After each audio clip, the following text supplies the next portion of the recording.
Hey this is Poovi, welcome to my channel.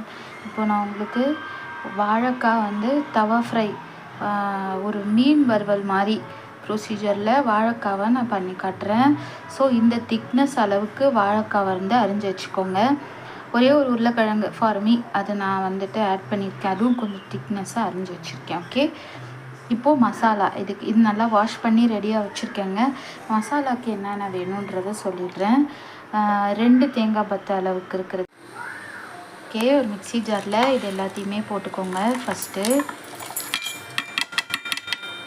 Next இது கூடயே வந்துட்டு 1/2 ஸ்பூன் அளவுக்கு மஞ்சள்தூள் போட்டுக்கலாம்.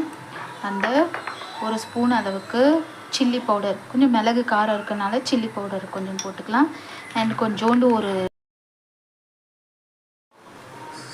2 ஸ்பூன் அளவுக்கு தயிர் நான் ஆட் பண்ணியிருக்கேன். ஓகேங்களா, இதை நல்லா மையாக அரைச்சிக்கோங்க ஃபஸ்ட்டு.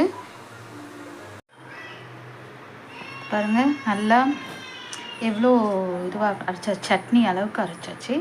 இதை வந்துட்டு இதில் போட்டுருணும். ஓகேங்களா, ஸோ இப்போது இந்த டிஷ்ஷுக்கு தேவையான அளவுக்கு உப்பு போட்டுக்கோங்க. அண்ட் அஃப்கோர்ஸ் கொஞ்சம் பெருங்காயத்தூள் போட்டு நல்லா பெசரி ஒரு 20 மினிட்ஸ் போல் வச்சுருங்க. ஓகே, இது ஒரு 20 மினிட்ஸ் 25 மினிட்ஸ் மேலேயே வந்துட்டு சோக் ஆகிடுச்சு. இப்போது நம்ம வந்துட்டு தோசை கல் நான் வச்சுருக்கேன். அதில் வந்து பார்த்திங்கன்னா எண்ணெய் ஊற்றி வச்சுருக்கேன்.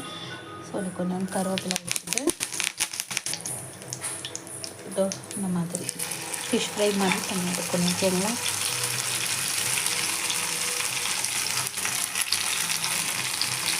மசாலா எல்லாத்துலேயும் அப்ளை ஆகிருக்க மாதிரி பார்த்துக்கோங்க. 2 பக்கமும் நல்லா திருப்பி போட்டுக்கோங்க.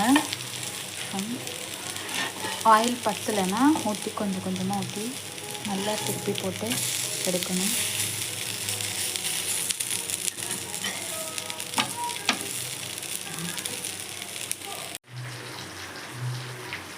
ஸோ அவ்வளோதான், வாழைக்காய் மசாலா ஃப்ரை ரெடி.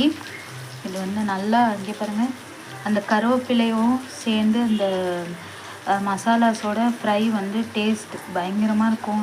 டேஸ்ட் பண்ணி வெறுமனே அப்படியே கூட சாப்பிட்லாம். நீங்கள் ஃபிஷ் ஃப்ரை சாப்பிட்ட எஃபெக்ட் இருக்கும் இது கண்டிப்பாக. ஓகே, நீங்களும் ட்ரை பண்ணி பாருங்கள்.